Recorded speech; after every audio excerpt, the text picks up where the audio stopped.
Eusko ikaskuntza, jakitez.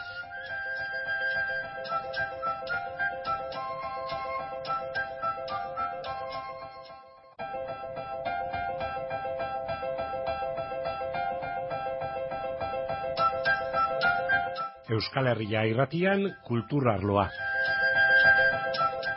Kultur gintzaren aldizkaria, kultur arloa. Eusko ikaskuntzarekin batera, jakintza zabaldu nahirik egiten duguna. Jakitea jabetzea dela, diote batzuk, ein batean hala da, jakintzaren zabalkunderako aldizkaria, kultur arloa. Gaurko honetan Luis Morondoren berri ekarri nahi dizuegu. Garesen sortua eta 100 urte sortu zela. Orain gutxi bete da 100. Urte hori, bizi balitz 100 urte beteko lituzke Luis Morondok. Garestar koldo, hala deitzen zion bere izenburuari, konposizio edo harmonizazio batzuk izenpetu zituenean. Luis Morondoren lana ein haundi batean Iruñeko Koral de Kamara, Iruñeko Ganberako abes taldeari lotua dago. Horren sortzaile izan zen eta horren zuzendari hil artean. Eta bere lana ein batean izen bati loturik, Arrano Beltzaren konposizioari. Arrano Beltza, González Azilu Altsasuarraren konposizioa, Joxana Hartzeren olerkia eta hor Luis Morondoren jakintza eta ausardia egon ziren tarteko. Luis Morondoren berri arekin harremana izan zuen persona batekin, Andres Inigorekin, Andres Inigo euskaltzaina eta koralista izana. Koral de Kamarako abeslari eta egokitu zitzaion bakarlari izatea ere. Luis Morondoren notizi emanen digu beraz Andres Inigok izan ere eta kontaktua eta harremana izan baitzuen berarekin. Andres Inigo. Bai, 14 urte zaritu nintzen kantari, bai, bera hil arte, azkeneko 14 urteak. Nik ikusten dudana da gizon honek berezko izugarria zuela musikarako, zuzendari zoragarria zen, ez nik erraten dudanako, baizik nirekin batera kantatu zutenak eta hemen ibili direnak eta baita erraten zidaten, horrelako zuzendaririk ez dugu ezagutu. Zuzendari gisa, kompositore, harmonizatzaile, bueno, zertzuen, arlo horietatik gehiago. Kompositore uste dute zainbeste, nahiz eta gauzatzuk egin zituen, baina harmonizatzaile asko, eta gainera berak koraleak kantatzen zen musika normalean berak egokitu egiten zuen une bakoitzean, beti begirezan zuen zer nolako kantariak zituen eta pixkat egokitzen zituen eta aldatzen zituen gauza asko. Horretan nik uste ona zela. Bueno, gainera badugu beste testigantza bat, gizon honek eman zuen pauso handia, honek 60-61 urte zituenean, hau da, 70-an, eman zuen nire ustez pauso, baloratu beharten pauso bat. Ordurako ja koralak izugarrizko fama zuen, erran daiteke, ez dakit mundu osoan ez, baina munduan zehar asko ibilia zela eta fama izugarria zuela.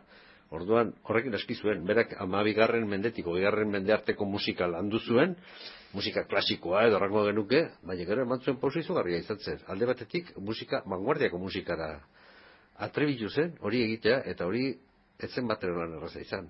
Agustin González Aziluren lanak eta beste batzuenak, Leonardo Baladarenak eta praktikan hori lantzea eta hori kantatzea, proverbioen liburua eta Arrano Beltza euskarazko izugarria izan zen. Hori gazarik resistentzia diskoak sortzen dituzte, igual koralaren barnean ere, ez dakit, ez, baina garai hartan oso gustura kantatu genuen hori, erabat identifikatuak sentitu nituen nik lankide edo kantari guziak eta Morondo bera aitzindari kontu honetan, nik uste dut hor ez dela aski baloratu gizon honek eman zuen pausua. Eta bertze gauza bat egin zuen, eta hori ere 70-etik aintzina egin zuen.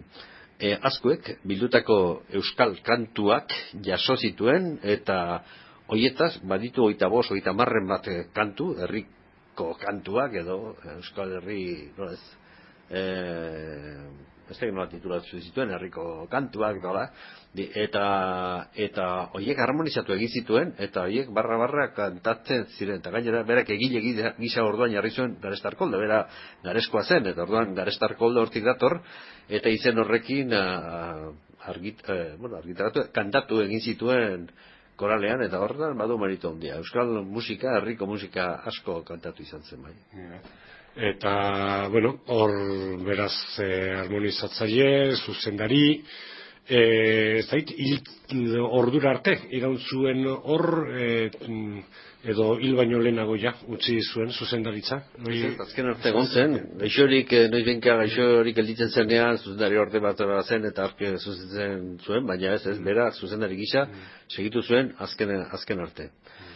Orduan, bueno, nik uste dut alde horretatik valorazio oso positiboa duela gizon honek, eta egin zuen lana izugarri izan zara. Gero batzitu gauza batzuk, niretzako zoragarriak.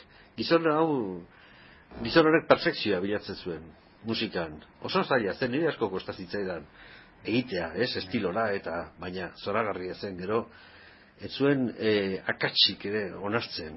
Ensaioak ziren, baina laboratoriko lan berezia. Egunero ensaiatzen genuen ordu bat, erdi edo gehiago. Eta orduan, gauzarik onera zen, berak perfekzioa, berak ulertzen zuen perfekzio hori, eta nik uste gainera perfekzioa zela, egiten zena, hori lortzen zen. Eta hori zoragarria. Gero, garai hortan, orain dela 30 urte eta gehiago, gauza kompensazio bat zen kanpora joatea, asko ateratzen ginen, eta gaur egun errezago da kanpora joatea, bidaiak egitea, baina garai hartan zen erreza. Satisfazio izugarria zen, eta zuk dakizu zertzen hilabete bat egotea, Hego Ameriketan, ensaiorik egin gabe, dena prestatu eramaten genuen, kontzertuak batek egituen, besterik ez, egun guzia libre. Eta kuadrilla handia zineten. Ba, 18 bat hola, normalean 18 ez baitu gehi, baina ez, hortik gora inoiz ez. Hoi da, bueno, beste neuria, ez da soinu korala, abestaldea izatetik Orfeo ira izatera, hoi zara numeroa da, azken baten definitzen duena. Bai, zenbakia da, numeroa, eta gero horren arabera kantatzen dira obra batzuk edo besteak. Bere denboretan, ez nahi dut Iruñeko zuen, batza ganberako, batza honen garai honetan, ez dakit, Iruñeko Orfeoiarekin kompetentzia nola zegoen, edo zuek zeundeten gorago, edo horre honen zen, alako norgeiago kamuko? Ni honitzen garaian hori etzen izan, zerbait entzun du lehenagotik alako hori, baina ez, bi gauza diferente ziren. Orfeoian bere repertoria zuen, eta Koralan bere repertoria, eraba diferente ziren. Gero, bueno, musikari askoren gatik esaten da, musikari ez, oroar, artista eta kreatzaile diren guzien gatik esaten da, gauza bat izaten dela artista ona, eta beste bat personak izan nolakoak diren, ez da gitortan sartu ere ez dure, edo hor bereak kualidadeak bat zituen bi arlotan. Bai, personak izan, itxura batean, persona serioa zen. Baina gero oso hurbila zen berarekin tratuan, eta nik behintzat, bueno, eta atzo bertan izan genuen alako garai hartako kantarien artean bilera bat, eta ikusten zen hori, itxura aldetik, bai, baten zuen alako gizon serioa zela, eta oso exigentea zen, musika kontuetan oso exigentea, ez zuen bakarrik ere barkatzen dira, Julian Olaz, famatuak, erraten ziren, gizon honek ez dit bakarra bat ere barkatzen, eta berdin eskatzen zion, Julian Olazein beste urte zeraman tenoreari, edo azken sartu zenari, berdin, horretan, eta gogorra zen, ensaioak oso gogorrak ziren, baina aldi berea satisfazio izu. Baina traturako eta esaten dut batzutan gertatzen delako. Igual zuzendariak maila artistikoa eta hola bai, baina gero jendearekin traturako eta habilidaderik ez edo ez kasu honetan etzen horren beste. Ez. Itxura hori ematen zuen, baina gero oso hurbila zen, hitz egiten, bai. Bueno, Luis Morondo, bere garaia eta bere denbora. Gero hauekin gertatu dena, ez dut esan behar ahaztu, baina bai igual baztertu edo bentsat ez dela izan jarraipenik edo bestetik ere eskarrona ere, ez dakit, gero hartu dute duen bereziaina. Nik uste dut etzen asmatu ongi bere hilda gero horren jarraipena etzela ongi esmatu. Bera zen bezalakoa zen, berak halako maila lortu zuen koro honekin, eta sekretua zuzendarian zegoen. Gu bezalako kantariak, nik uste dut, non nahi badirela. Osea, meritua zen zuzendariaren nire ustez. Eta horretzen asmatu. Orduan saiatu ziren segitzen, altzen bezala segitzen, eta hori ez da bidea. Bidea da, zuzendari on bat. Aurkitzea, nahiz eta lehenbizikoan behar badez asmatu, baina hori horretan saiatu batzuten. Eta hori, garai arteko juntak hori etzuen bide hori hartu, eta nik uste dut gero izan direnak, uste dut 6-7 zuzendari gehiago izan direna, ez da oso normala hori. Orduan, alderdi horretatik uste dut beste modu batera ikotu gaztela. Bueno, toin estizio eta guzi. Bai, azkeneko urte honetan, ikusten da hori ez, estizioa da izan dela, baina segitzen dute, ez dakitze. Kultur arloan ari gara hemen Euskal Herria irratian, Eusko ikaskuntzarekin batera egiten dugun saioan. Andres Inigo dugu solaskide, eta berri ematen ari zaigu, Luis Morondo nortzen zer egin zuen, haren merezimenduak zein izan diren. Izan ere eta ezagutzeko eta miresteko moduko gizona izan zen Luis Morondo. Ara zenbait informazio gehigarri Andres Inigok ekarririk. Nik uste dut bertako jendea ez dela behar bezala baloratzen. Eta Morondo izan zituen mireslei haunitz, baina kontra egiten zutenak zituen, edo batzuk ez zeuden ados bere estiloarekin edo, baina gero beste kritika batzuk parregarriak izaten ziren, eta teoria kritiko honak egiten dituzten komentarioak. Horitzen naiz urte batean, San Ferminetako kontzertu urtero, uztailaren 8an, Koralak Gaiarren ematen zuen kontzertuan, montatu zuela programa bat, eta lehenbiziko zatian eman genituen Euskal Herriko abestitxoak edo, hau da, lehen aipatu dudan asko dengandik hartutako kanta hoien harmonizazioa, berak harmonizatuak, Arestar Koldo, ez izenarekin, eta hori kantatu genuen. Eta bigarren zatian, beste kantu batzuk. Eta bien artean, Camino del Indio, hau da, Hego Ameriketan tik jasotako testuak, eta Atahualpa de Tilkara batek sinatuak, eta orduan kritikoak, Nafarroko egunkari bateko kritikoak esan zuen, lehenbiziko zatia aspergarri xamarra izan zela, kalitate handirik gabeko melodia, harmonizazioa aldetik ez batera beratxak, kritika gogor xamarra gizuen, eta erratzen zuen. Besterako izan zen bigarren zatia. Kanpotik San Ferminetara etortzen diren jende horien kontuan izanik, Guaimiketetik eta Osterakutatik etortzen dira. Camino del Indio kantatu zuten. Kanto zoragarriak eta harmonizazio bikaina Atahualpa de Tilkarak egindakoa. Atahualpa de Tilkara eta Arestar Koldo biak ziren Luis Morondo. Eta gero beste anerda oso politia izan zen gu 77an, joan ginen Finlandia eta Sueziara, bidaia bat izan zen. Eta gure sorpresarako, lehenbiziko egunean, eman genuen kontzertu bat, eta gobidatu gintuzten afari ofizial horietako batera. Eta orduan, bertako autoritateak eta zeuden. Eta, badakizu, afari amaierakoan, halako hitz batzuk erratzen dira, noiz behinka, eta xutitu zeran gizon bat, eta euskaraz hitz egiten hasi zitzaigun. Eta era harrituak, eta orduan, badakizu, abisua bihar izan mezua, Morondok nik erantzuteko. Eta, bueno, hala izan zen, eta gero, unibertsitatean ere kantatu genuenean, aurkezpen ofiziala, lehenbiziko euskaraz egin zuten, eta gero bertako hizkuntzan. Eta hori, garai haietan oso politxa izan zen. Gero enteratu nintzen, nortzen egin zuena, Timo Rio, eta Timo Rio izan zen, hango bat, onera etorri zena, tesia egitera, por eta para preposizioi buruz egitera etorri zen Gaztelania, Espainia, noma eta andoain uste dute bizitu zela hilabete batzuz, bere lan egitera, euskara ikasi zuen, eta hori izan zen. Bera sortzez, bera sortzez han zartzen, Ipar Europakoa. Bai, Finlandiakoa.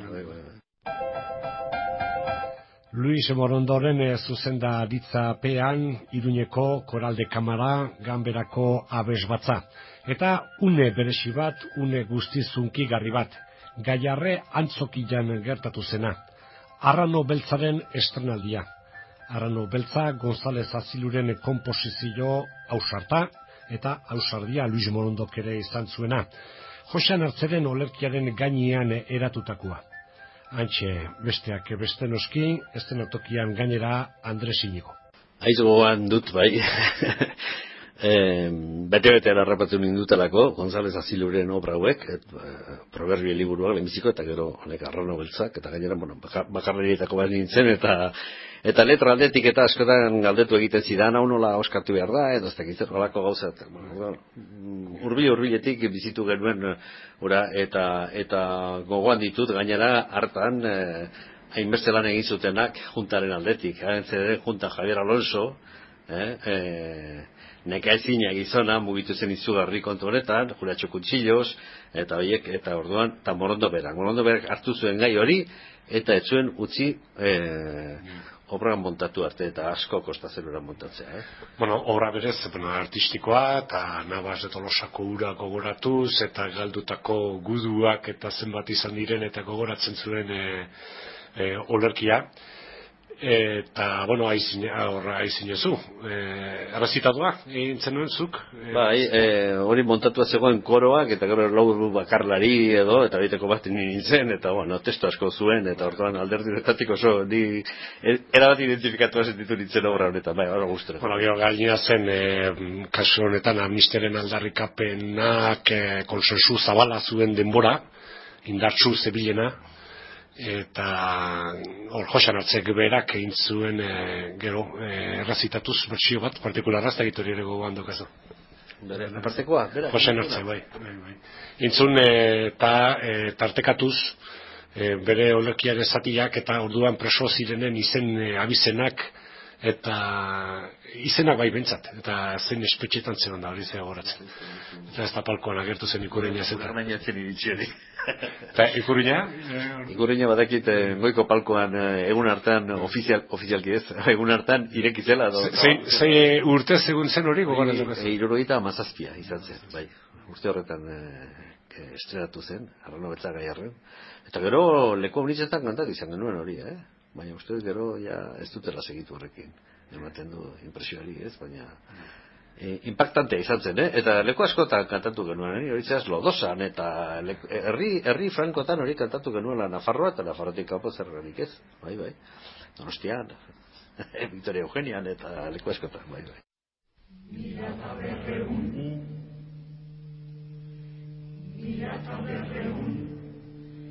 Milaka hirureun da hogeita hamabi. Milaka hirureun da hogeita hamabi. Milaka hirureun da hirurogeita hemeretzi. Milaka hirureun da hogeita hamabi. Milaka hirureun da hirurogeita hemeretzi. Milaka bosteun da hamabi.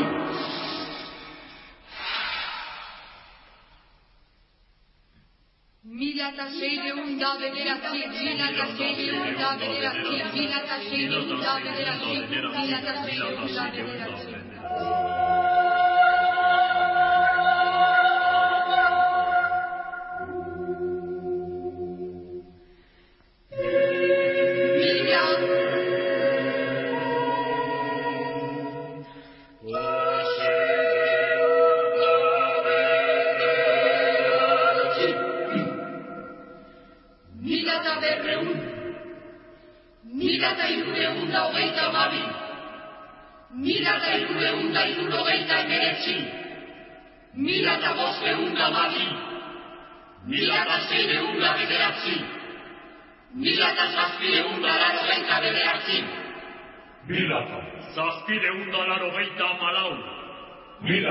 Zortzireun da hogeita emeretzi. Milaka. Zortzireun da hirurogeita emeretzi. Milaka. Bederatzireun da hogeita hamaika. Milaka. Bederatzireun da hirurogeita hamazazpi. Milaka. Bederatzireun da hirurogeita sei. Milaka. Bederatzireun da hirurogeita hamaika. Milaka. Bederatzireun da hirurogeita hamabost.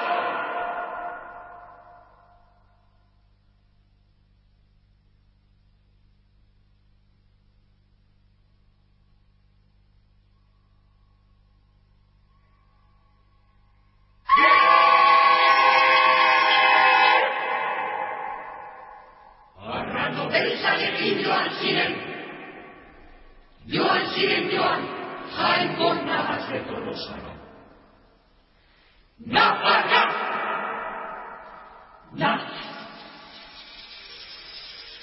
Farrako besoarekin!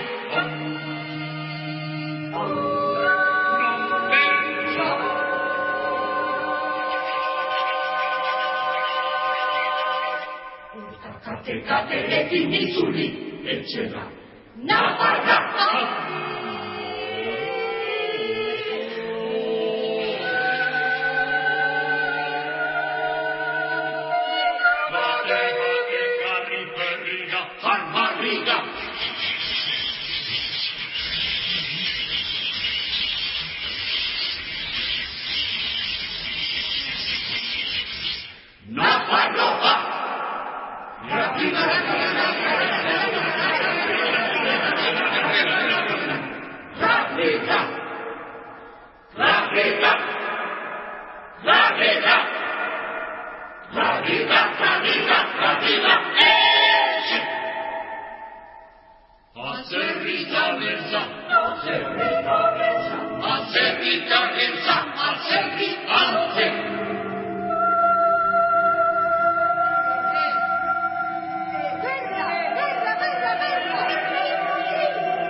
Arrano beltza, zati bat aditu dugu, fragmento bat, obrak berez 18 minutu irauten du.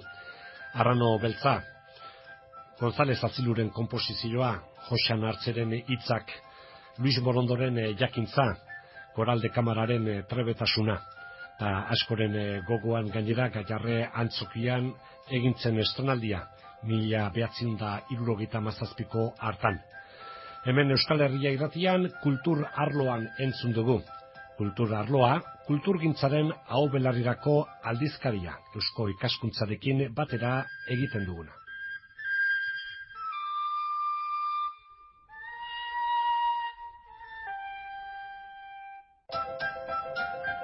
Eusko ikaskuntza, jakitez.